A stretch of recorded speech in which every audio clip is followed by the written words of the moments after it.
Hi students, hope all of you are fine. Welcome to next session of biology class. So in the previous class we discussed about the endocrine glands present in the human body, and also we discussed about the pheromones that produces in the lower organism, and today we are going to make a discussion about the hormones produced in the plant body, that is plant hormones. These plant hormones are otherwise known as phytohormone.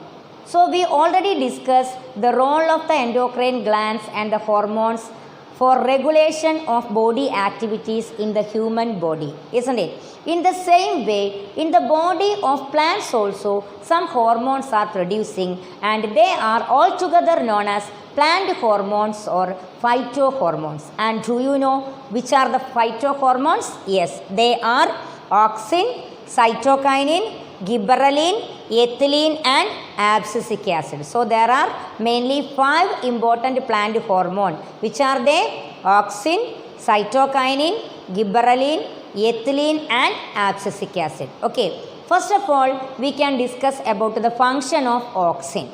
Auxin is responsible for the entire growth of the plant body, like the elongation of the stem, germination of the root, development or the development of the lateral meristem, etc.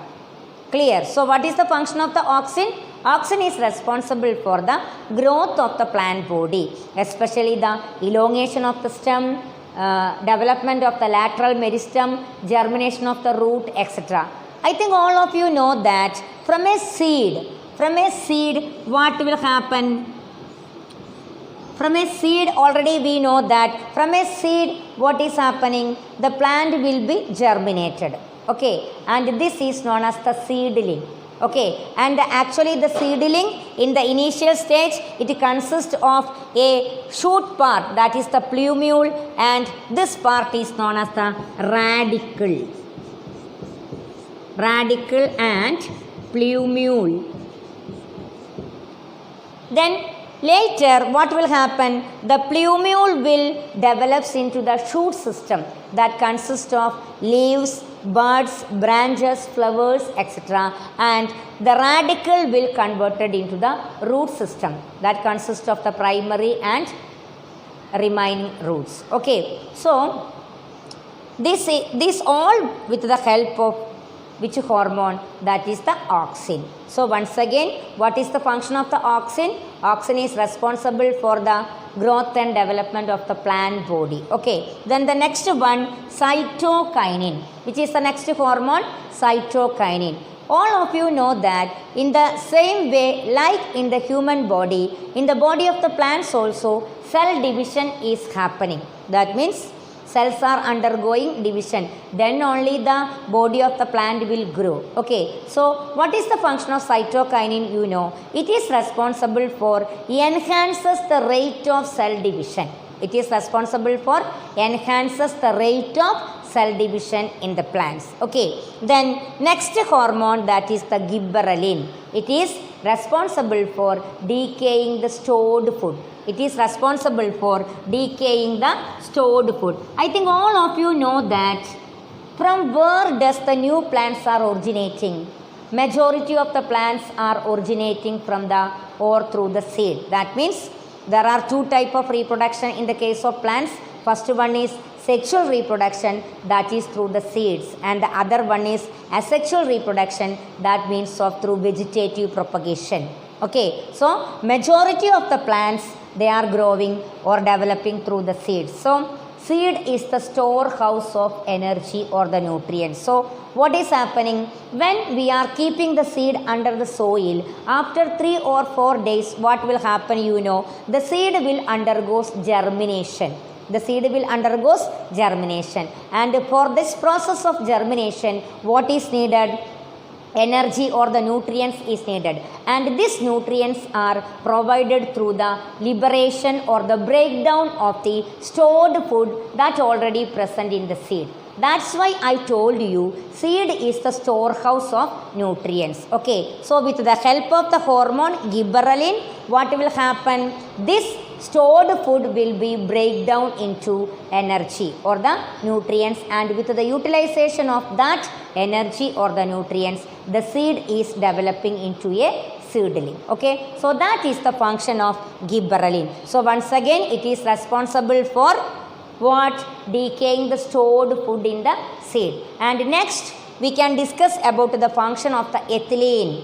Do you know what is the function of the ethylene? Yes, it is responsible for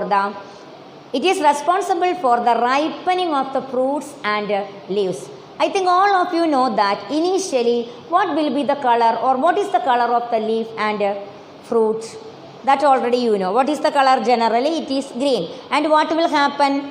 After it get maturity or whenever it ripens, there may be a change in the color, both in the case of the leaf and fruit. The green color will be converted into yellow, reddish, like that. Okay, so which is the hormone responsible for that? You know, that is the ethylene. So what is the function of ethylene? It is responsible for the ripening of the fruits and leaves. Okay, then what is the function of the abscisic acid? Abscisic acid is responsible for the defoliation of the ripened fruits and leaves.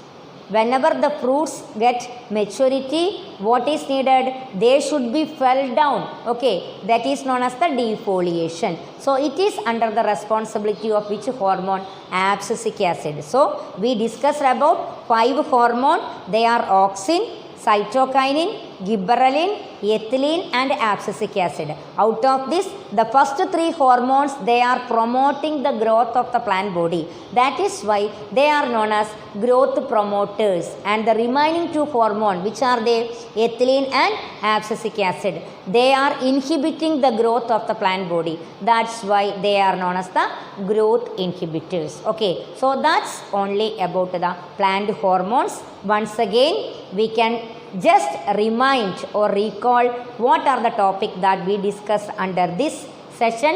That is, we discussed about the plant hormone. In the case of human body, there is the production of the hormone by the endocrine glands. In the same way, the body of the plants is also responsible for producing some hormone for regulating their body activities. They are altogether known as the plant hormone, and there are 5 plant hormones mainly: auxin, cytokinin, gibberellin, ethylene and abscisic acid. Auxin is responsible for the entire growth of the plant body. Cytokinin is responsible for increasing the rate of cell division. Gibberellin is responsible for decaying the stored food in the seed, and ethylene is responsible for what? It is responsible for the ripening of the fruits and leaves. And what is the function of abscisic acid? It is responsible for the defoliation of the ripened fruits and leaves. Okay, so that's only about the plant hormone. Clear? Then, so all of you know that in the body of a plant, naturally what is happening? There is the production of the plant hormone. Understood? And the same plant hormone we can prepare artificially by using the chemical reagents. Okay, and this chemical reagents, with the help of the chemical reagents, we can prepare artificially the hormone. They will perform the same function of the plant hormone, and such a type of artificially prepared plant hormones are known by synthetic plant hormone. What is the name? What are they called? Synthetic plant hormone. So what are synthetic plant hormone? You know, synthetic plant hormone. Synthetic plant hormones. Okay, so actually what are synthetic or artificial plant hormone? So we can prepare the plant hormone artificially by using chemical reagents, and these artificially prepared hormones will perform the same function of the natural plant hormone. Such a type of artificially prepared hormones, they are known as what? Synthetic plant hormone or artificial plant hormone. Okay, so there are some example like NAA, naphthalene acetic acid, IBA, indole butyric acid, ethiphone. These are some of the examples for the artificial plant hormone or synthetic plant hormone. First of all, we can check what is the role of NAA, naphthalene acetic acid. This is responsible for increasing or enhancing the rate of root germination. All of you know that normally when we are planting a stem, cutting under the soil, what will happen? After 2 or 3 or 4 days, what will happen? The root will germinate, isn't it? Suppose if we are keeping the stem cutting in this type of artificially prepared solution, what will happen? The root germination will take more faster rate. Okay, that is the benefit of this artificial plant hormone. And IBA, indole butyric acid, it is responsible for preventing the sprouting, especially in potatoes, and also responsible for dropping the premature dropping of the fruits. Okay, and ethiphone, I think all of you seen in the rubber. Actually, what is rubber? That is, in the rubber plant there is the presence of, we can see that, a milky fluid like structure, isn't it? This is commonly called as latex.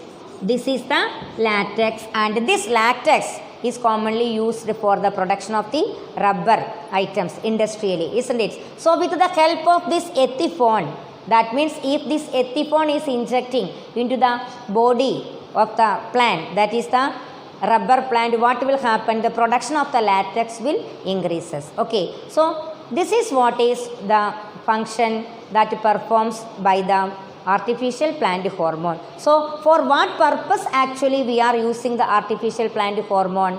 Artificial plant hormone we are commonly using for increasing the yield, because they will, for example, I told you, the role or the action of the NAA, they will enhances the root germination more faster. And commonly we can say that commonly we are saying that from the market, the fruits available from the market, that we have to wash the fruits in a proper way. After that only we have to consume. Why? Because sometimes we are saying that some chemicals are injecting into the fruit. For what purpose? Their increased size and their early ripening, etc. Okay, so for this all what we are using? We are using the chemical reagents. So actually the use of synthetic plant hormone, that is good, but the excess use of or the overuse of the artificial plant hormone is not useful, that is harmful to our body, because these hormones are prepared by using the chemical reagents. Okay, so their excess use will affect our body activity. So maybe question will ask like this: the excess use of synthetic plant hormone is good or bad? What is your opinion? Justify your answer. So what answer will you write? The limited use of this is beneficial. Okay, so commonly we are doing for the earning more money, income and all. As a business trick, commonly we are using the synthetic plant hormone. But the overuse or the excess use, that will cause harmful effect, because they are the chemical reagents or the substance. With that, we are preparing the plant hormone. Okay, so that's about the artificial or synthetic plant hormone. Once again, normally in the body of a plant, the natural plant hormones are producing, but we can prepare by using the artificial reagents or chemicals. We can prepare the plant hormones, and such a type of artificially prepared plant hormone, they are known as synthetic plant hormone. And this synthetic plant hormone, which are the different examples: NAA, IBA, ethiphone, etc. They are used for various purpose, and the limited use of this synthetic plant hormone is not bad, but the overuse will cause harmful effect to our body. Okay, so with this I am concluding this part. Once again, we discussed about the plant hormones, that is natural plant hormones or synthetic plant hormone. Okay, and with this the most important contents of this third chapter is over. So once again I am concluding with this description that the third chapter, chemical messages for homeostasis. Under this chapter, what are the things we discuss? Mainly we discuss about the endocrine glands present in the human body and the hormone produced by these endocrine glands. How does these various hormones are functioning for regulating the body activities, and also we discuss about the plant hormones. Okay, I think all of you got an idea about this content. With this, I am concluding this chapter. Thank you.